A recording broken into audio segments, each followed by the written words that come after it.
Bienvenue dans 3 fois rien, zeste d'essentiel, un podcast imaginé comme une respiration dans vos journées. Ici, nous cheminerons ensemble sous une brise particulière, celle du haïku, dont l'esprit nous invitera à porter attention aux détails, ces subtiles sources d'émerveillement. Je vous propose de ralentir, pour être en capacité de mieux voir et d'agir depuis un espace de présence. Je suis Sylvie Levert, celle qui cueille l'infime et l'offre au monde avec un sourire qui éclaire.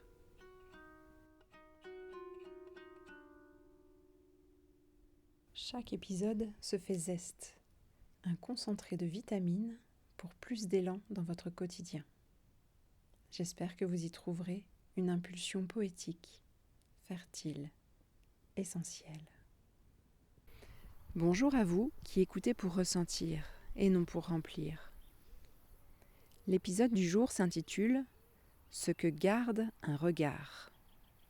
Car ce dont j'ai envie de vous parler aujourd'hui et de favoriser au sein de votre été, c'est la contemplation.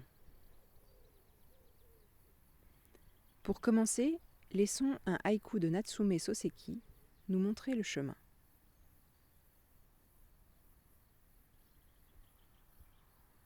La lampe une fois éteinte, de froides étoiles entrent dans le cadre de la fenêtre.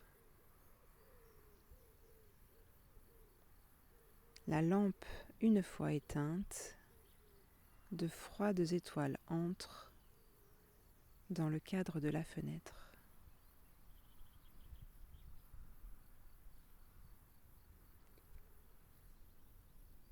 Les Romains avaient un mot pour cet espace qu'on délimite afin d'y laisser venir ce qui doit venir. Ils l'appelaient templum. Ce n'était pas un édifice, mais un territoire tracé dans le ciel ou sur la terre, où un augure s'installait pour observer les signes avant de les interpréter. Le mot « contempler » vient de là. Cum, qui signifie « avec », et templum, cet espace réservé à l'observation. Le cadre de la fenêtre de Soseki fait exactement ce geste. Il ne cherche pas les étoiles, il leur ouvre un espace, un contexte où leur apparition devient possible.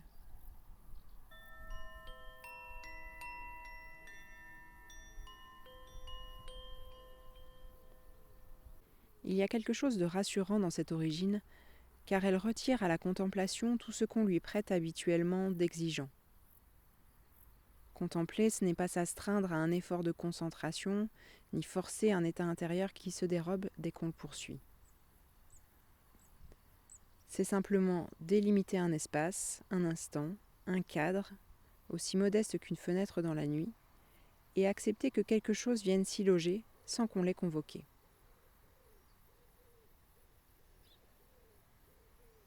Encore faut-il, avant même d'observer quoi que ce soit, qu'une intention minuscule se forme, celle de consacrer un instant à autre chose qu'à l'utile, à l'urgent, à ce qui réclame une réponse. L'augure ne fabriquait pas les signes qu'il observait. Il leur préparait simplement un lieu où se donner à voir, et cette préparation commençait toujours par un geste volontaire, presque cérémonieux. Tracer la limite, indépendamment d'une quelconque certitude. Ce qui change alors, ce n'est pas le monde qui nous entoure, mais la permission qu'on s'accorde de le regarder autrement.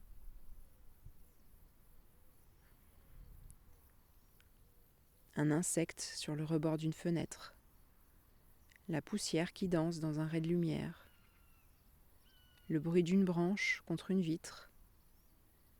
Rien de tout cela n'attend d'être remarqué pour exister. Mais tout attend, peut-être, qu'on s'arrête sur lui le temps d'un regard. La contemplation ne demande rien de plus qu'un cadre consenti et un peu de patience pour ceux qui s'y présentent. Elle n'ajoute pas une tâche à la journée. Elle laisse, dans la journée telle qu'elle est, la lampe s'éteindre à nouveau.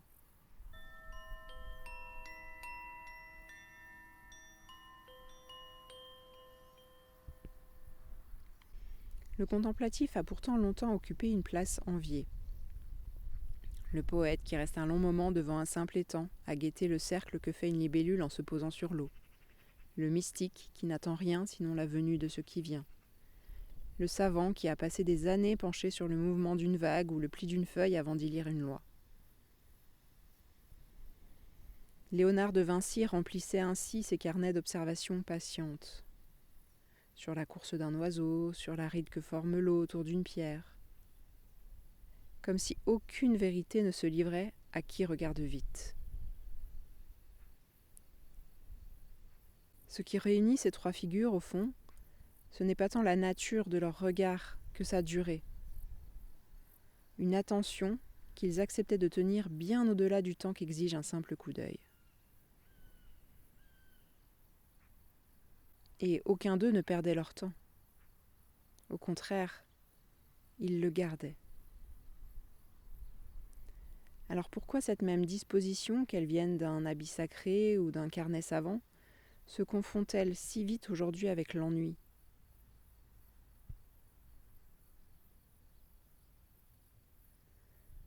Peut-être parce que l'ennui regarde sans rien attendre, quand la contemplation regarde en gardant. Elle retient ce qui passe au lieu de le laisser filer. Elle prolonge une attention, là où l'ennui la laisse s'effondrer au bout de quelques secondes.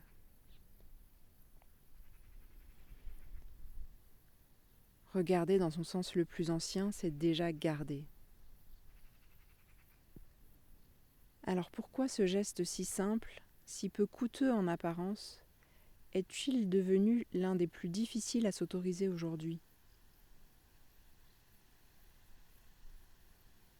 Peut-être parce que tenir une attention, sans qu'elle serve à rien de mesurable, ressemble de moins en moins à une compétence qu'on nous a appris à cultiver.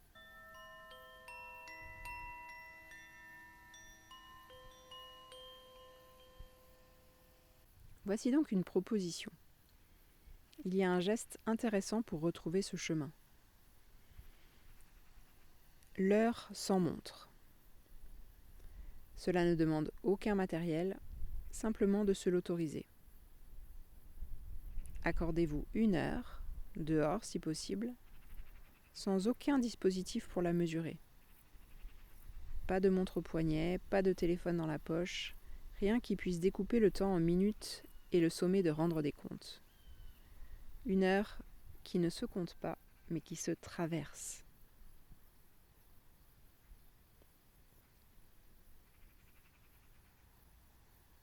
Vous le constaterez certainement, le corps, livré à lui-même, reprend alors doucement son rôle d'horloge. La faim revient à son heure à elle, la lumière change sans qu'on l'ait programmée. Une fatigue légère s'installe dans les épaules ou derrière les yeux. L'ombre d'un arbre se déplace d'un pas, qu'on n'a pas vu venir. Rien à faire de particulier pendant ce moment, sinon rester dans l'espace qu'on vient de délimiter, et laisser ce qui s'y présente, un bruit, une couleur, une pensée, trouver la place d'exister avant d'être nommé. Ce qui reste, une fois l'heure passée, ressemble moins à un souvenir précis qu'à une forme de conscience nouvelle. Celle d'avoir su, pendant 60 minutes non comptées, ce que le temps devient quand on cesse de le surveiller. L'été offre ici un terrain rare, celui où les horaires perdent un peu de leur emprise, où l'après-midi peut s'étirer sans qu'on ait de compte à rendre à personne. C'est peut-être le moment le plus simple de l'année pour tenter ce geste.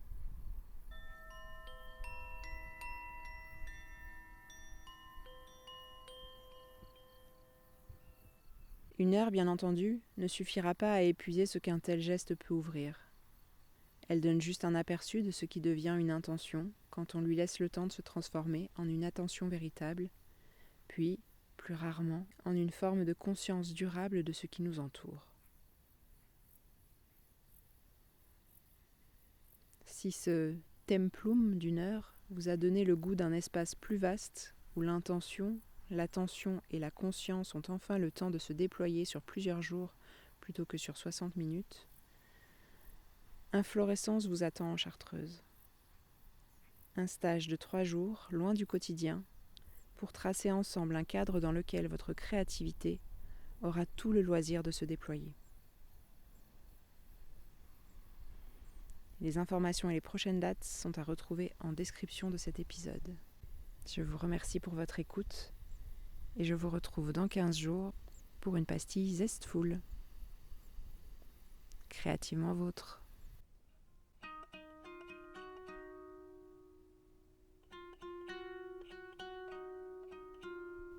Merci d'avoir écouté 3 fois rien, zeste d'essentiel. La musique à la lyre qui ouvre et referme chaque épisode a été composée par ma sœur Natacha. Un grand merci à elle pour cette offrande sonore. Si ce podcast vous touche, pensez à le noter, à vous abonner ou à le partager. Vous contribuerez ainsi à faire rayonner l'émerveillement. Vous pouvez aussi me retrouver sur le site www.sylvielevert.fr pour prolonger le voyage. Une autre ressource douce à tester si les yo-yo émotionnels, les ruminations ou les réactions disproportionnées vous gâchent un peu trop souvent la vie. La Rescue Box de l'Orcusa. Une boîte à outils prête à l'emploi, puis personnalisable pour désamorcer en quelques minutes les tempêtes émotionnelles. Le lien affilié se trouve en description. C'était Sylvie Levert, celle qui cueille l'infime et l'offre au monde avec un sourire qui éclaire. Au plaisir de vous retrouver dans 15 jours pour une nouvelle pastille.